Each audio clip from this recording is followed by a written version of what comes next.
Hello everyone. तो कैसे हैं आप सब लोग। आपका स्वागत है मेरे पॉलिटिकल साइंस की इस लेक्चर सीरीज में।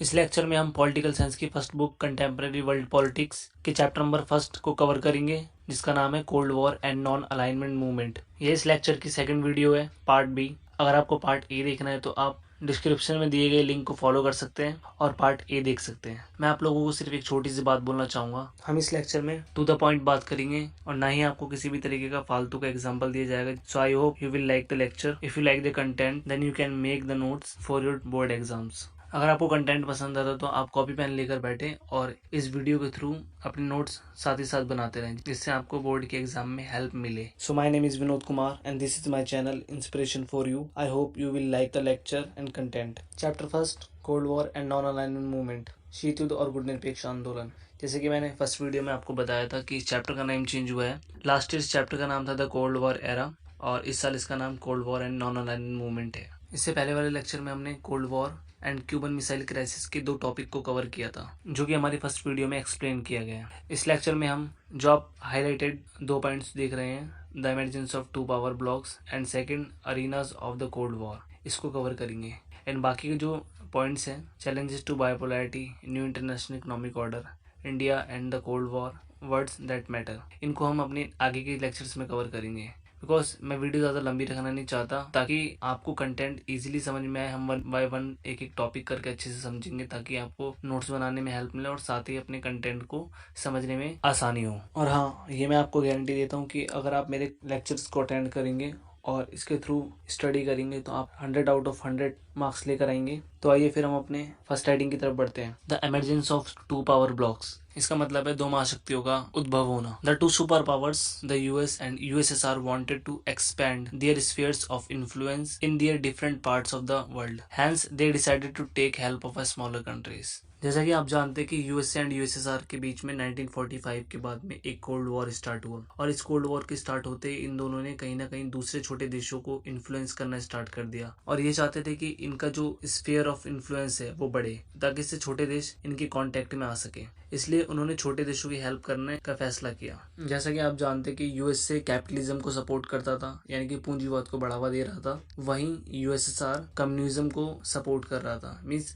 जो साम्यवाद है उसको बढ़ावा दे रहा था। तो ये दोनों कहीं ना कहीं ये चाहते थे कि ये छोटे देश हैं, इनको ये हेल्प दे लिटिल बिट। अगर यूएस से किसी कंट्री को अपने साथ में मिला रहा है तो वो उसको आगे चलकर कैपिटलिज्म या कैपिटलिस्ट कंट्री बनाने की कोशिश करेगा। वहीं अगर यूएसएसआर किसी कंट्री को अपने ग्रुप में ज्वाइन कर रहा है तो उस कंट्री को वो कम्युनिस्ट कंट्री बनाने की कोशिश करेगा या कम्युनिस्ट रूल वहां पर इम्प्लीमेंट करेगा, ताकि उससे स्फीयर ऑफ इन्फ्लुएंस वो बढ़े। The smaller state got the promise of protection, weapon and economic aid against their local rivals, mostly regional neighbours. इन छोटे देशों को कुछ वादे किए गए थे यूएस एंड यूएसएसआर के द्वारा कि अगर ये उनके साथ में गठबंधन करते हैं या उनके साथ में उनकी आइडियोलॉजी को अपनाते हैं तो उसके बदले जो यूएस एंड यूएसएसआर उनको प्रोटेक्शन देंगे, उनको वेपन देंगे, उनको इकोनॉमिक हेल्प देंगे, यानी कि पैसा देंगे, ताकि वो अपने आप को स्ट्रांग बना सके और साथ ही जो उनके नेबर कंट्रीज हैं उनसे उनको बचाएंगे। तो कहीं ना कहीं एक छोटे देश जो कि उस समय पे आज़ाद हो रहे थे, जो इंडिपेंडेंट हो रहे थे, उनके सामने डिफरेंट तरीके की प्रॉब्लम थी।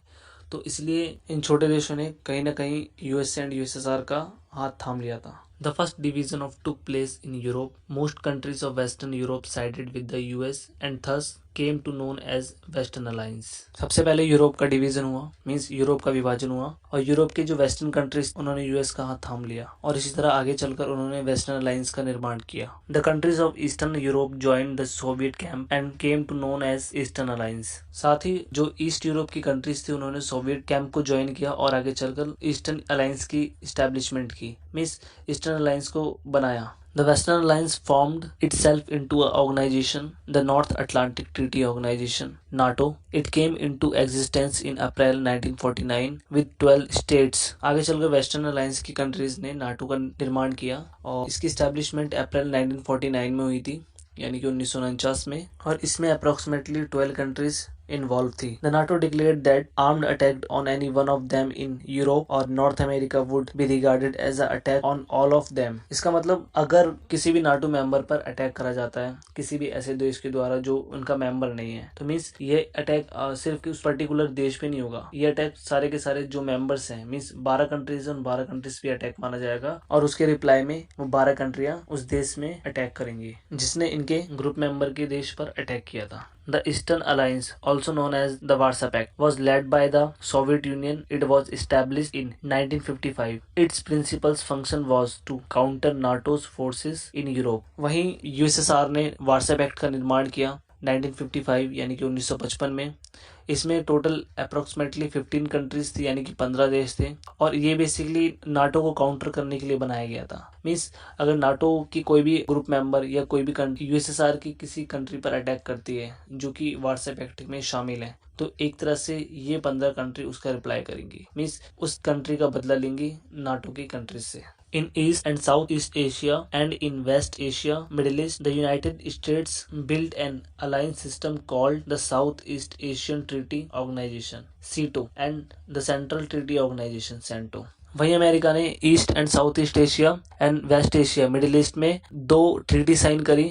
इन 2 ट्रीटी का नाम था सीटो एंड सेंटो। सीटो को बेसिकली बोला जाता है South East Asian Treaty Organisation, वहीं सेंटो को Central Treaty Organisation. Many newly independent countries were worried of losing their freedom, cracks splits within the alliance were quick to appear. बहुत से देशों को ये लग रहा था कि अगर वो किसी भी कंट्री के साथ में ज्वाइन होते हैं, मीन्स यूएसए या यूएसएसआर, तो कहीं ना कहीं उनकी जो फ्रीडम है वो जा रही है जो उनको अभी अभी मिली है। मीन्स बहुत से देश 1945 के बाद में आज़ाद हो रहे थे और उन आज़ाद होने वाले देशों के सामने एक प्रॉब्लम ये थी कि वो अगर वो यूएसए के ग्रुप में जाते तो वो यूएसएसआर के बुरे हो जाएंगे और अगर वो यूएसएसआर के ग्रुप में जाते तो वो यूएसए के बुरे हो जाएंगे। तो इसलिए उनके सामने कंफ्यूजन थी। अदरवाइज वो किसी को ग्रुप ज्वाइन करते तो उनको पर्टिकुलर उस कंट्री की बात माननी पड़ती, जिससे कि कहीं ना कहीं उन देशों की इंडिपेंडेंस को लॉस था। Communist China quarreled with the USSR towards the late 1950s. The other important development was the non-alignment movement name. आगे चलकर 1950s में चाइना इंडिपेंडेंट हुआ, आज़ाद हुआ, तो वहाँ पर चाइना ने अपने देश में आज़ादी के साथ कम्युनिस्ट रूल को अपनाया जो कि यूएसएसआर का मॉडल था। वहीं आगे चलकर नॉन अलाइनमेंट मूवमेंट की स्थापना हुई यानी कि गुटनिरपेक्ष आंदोलन। अब सामने स्क्रीन पे एक फोटो देख सकते हैं जिसमें टॉप पर हेडिंग है नॉन अलाइन मूवमेंट, नाम या नेम। इसकी एस्टेब्लिशमेंट 1961 में हुई थी और इसकी फर्स्ट समिट यानी कि पहली बैठक बेलग्रेड में हुई थी जो कि यूगोस्लाविया में है। इसको बेसिकली 5 देशों ने मिलकर बनाया है, Jawaharlal Nehru, Sukarno, Josip Broz Tito, Gamal Abdul Nasser, Kwame Nkrumah. इस ऑर्गेनाइजेशन की नींव मींस बेस इसका 1955 बांडुंग कॉन्फ्रेंस में रखा गया, जिसे एफ्रो एशियाई कॉन्फ्रेंस भी कहते हैं, जो कि इंडोनेशिया में की गई थी। बट इसकी ऑफिशियली जो फर्स्ट समिट थी वो 1961 बेलग्रेड में हुई। तो कहते हैं कि 1961 में बेलग्रेड में नाम की स्टैब्लिशमेंट हुई और इसमें टोटल 25 कंट्रीज ने इसको ज्वाइन किया। बट इसकी इस्टेब्लिशमेंट करने वाले 5 देश थे जिनकी आप स्क्रीन पे फोटो देख सकते हैं। The smaller countries were of more help to the super powers because they were to gain vital resources such as oil and minerals, locations to spy each other and to launch weapons. यह छोटे देश super powers के लिए बहुत मददगार थे, means बहुत helping थे, क्योंकि वे तेल और खनिज जैसे महत्वपूर्ण संसाधनों को प्राप्त करने के साधन थे और एक दूसरे की जासूसी करने के लिए भी बहुत अच्छा प्लेस थे। इसलिए छोटे देशों से काफी हेल्प मिली बड़ी सुपर पावर्स को और इन्होंने अपने फायदे के लिए इन छोटे देशों का यूज किया। तो आइए अब हम अपनी सेकंड हेडिंग की तरफ मूव करते हैं, arenas of the cold war यानी कि शीत युद्ध का क्षेत्राधिकार means criteria. The arena of the cold war refers to area where crisis and war occurred or threatened to acquire between the alliance system but did not cross certain limits। आइए अब कुछ ऐसे एरियो की बात करते हैं जहाँ पर लड़ाइयाँ हुई और लड़ाई होने के चांसेस थे और कुछ जगहों पर अलायंसेस बनाने की बात भी हुई कि भाई आपस में कोऑर्डिनेशन कर लें, वॉर ना हो। बट हाँ, इन सब चीज़ों में इन्होंने कुछ लिमिट को क्रॉस नहीं किया जो भी इन्होंने डिसाइड की थी आपस में। The cold war was also responsible for several shooting Wars. कहीं ना कहीं शीत युद्ध भी इन छोटे छोटे शूटिंग वॉर्स के लिए, जिसमें गोली चलाई जा रही थी, इसके लिए जिम्मेदार था, क्योंकि उस समय पे यूएसए एंड यूएसएसआर इन 2 महाशक्तियों का ही दबदबा था और ये छोटे देशों को अक्वायर करते थे, उनको आपस में लड़वाते थे, वेपन्स देते थे।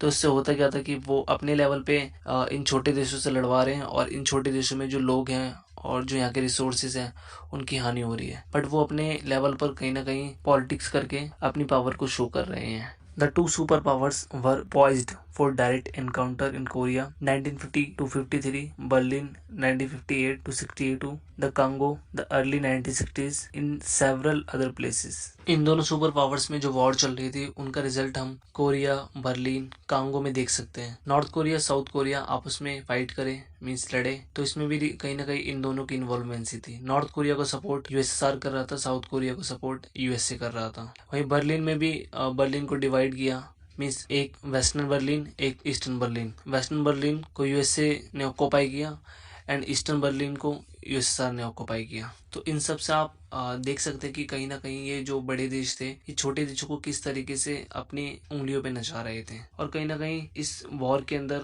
जो कि इन दोनों ने तो आपस में करी नहीं, बट इससे छोटे देशों को काफी नुकसान हुआ। वहीं दूसरी तरफ Jawaharlal Nehru, one of the key leader of NAM, played a key role in mediating between the two Koreas in the Congo crisis. The UN secretary general played a key mediator role. Jawaharlal Nehru ने कोरिया वॉर में मध्यस्थता की और इस युद्ध पर अपना दुख प्रकट किया। The US and USSR decided to collaborate in limiting or eliminating certain kinds of nuclear and non-nuclear weapons. अब USA and USSR ने डिसाइड किया कि वो अपनी जो न्यूक्लियर पावर है और जो नॉन न्यूक्लियर पावर है उसको कहीं ना कहीं लिमिट करेंगे, कि अब वो उसको अगर यूज करते हैं तो उसकी कुछ फाउंडेशन, कुछ टर्म एंड पॉलिसी होगी। That's why the two sides signed 3 significant agreements within a decade. 3 were LTBT, NPT, ABMT, Limited Test Ban Treaty, Non-Nuclear Proliferation Treaty, Anti-Ballistic Missile Treaty. But in treaty के पीछे एक कहानी है। वो कहानी ये है कि यूएस एंड यूएसएसआर ने तो न्यूक्लियर बॉम्ब्स को बना लिया था, बट क्या कि बहुत से ऐसे देश जिनके पास न्यूक्लियर बॉम्ब नहीं थे,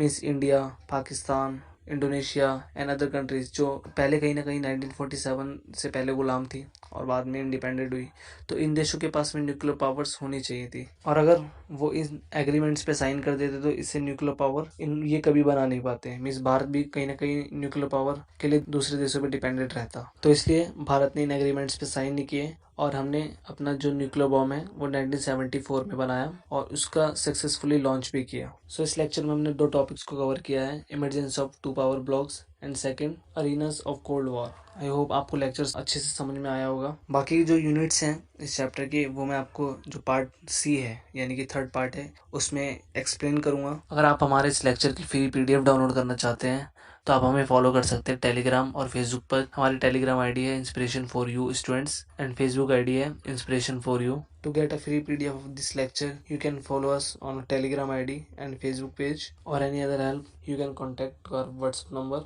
Thank you for watching us. Have a great day.